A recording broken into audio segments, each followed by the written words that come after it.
when she cut her hair short, and they said to let it grow long.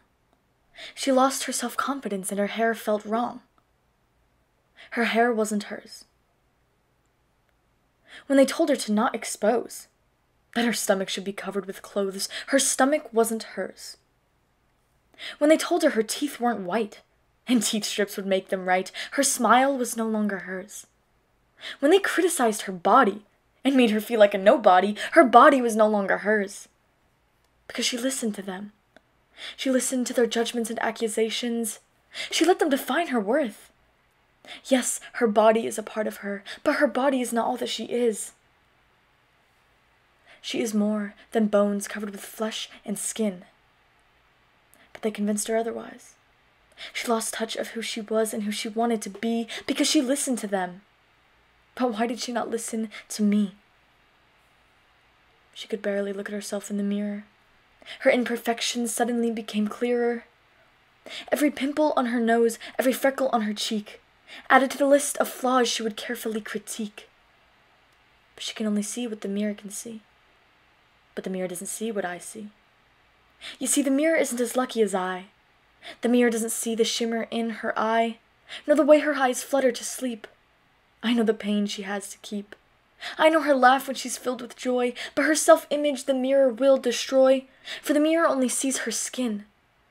The mirror doesn't see the person she is within, 'cause the mirror doesn't see what I see.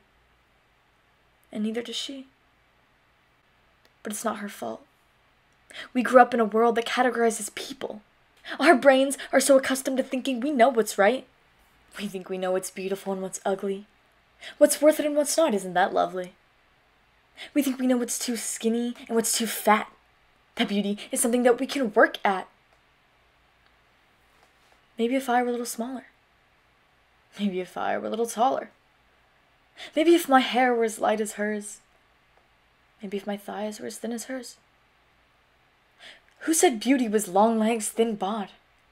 You have stomach rolls? Oh dear God! Who said value was long lashes, clear skin? Well, this is just how it has been. Because following beauty standards is the society we were raised in. It's all about beauty, perfection, and fitting in. Because society has developed the belief in one body that is just right. That perfection is flat stomach. God forbid cellulite. It's not her fault we think this way. But she can choose to walk away.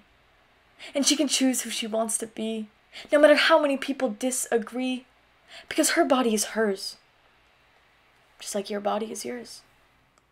I want her to look at her reflection and love every imperfection.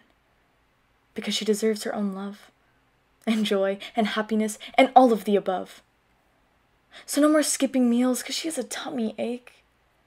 No more counting calories, just take a break.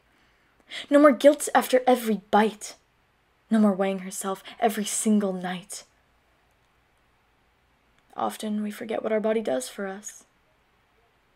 It walks for us, dances for us, it feels life for us. These are the fingers that wipe the tears from your cheek. These are the arms that support you when you're weak. We owe it to our bodies to love and protect them like a mother, for without our bodies we cannot hold each other. So I tell her, we are not meant to look the same, you and I. We are different. Let me clarify. We are shaped and colored differently, both beautiful and unique individually. If we all look the same, how boring would that be? No difference, no contrast, no diversity. We are human because of our differences. We are beautiful because of our differences. So I tell her again, you are beautiful now, and you were beautiful then. But beyond that is what lies beneath your skin. That creative young woman that lives within. You are beautiful inside and out. Stunning, without a doubt. So I beg you to listen to me. To see what I see. I want you to be able to look at yourself and say, I am enough. And I know, believe me, I know that that can be tough. But I want you to say, I'm enough today. Yesterday I was enough, and tomorrow I will be enough.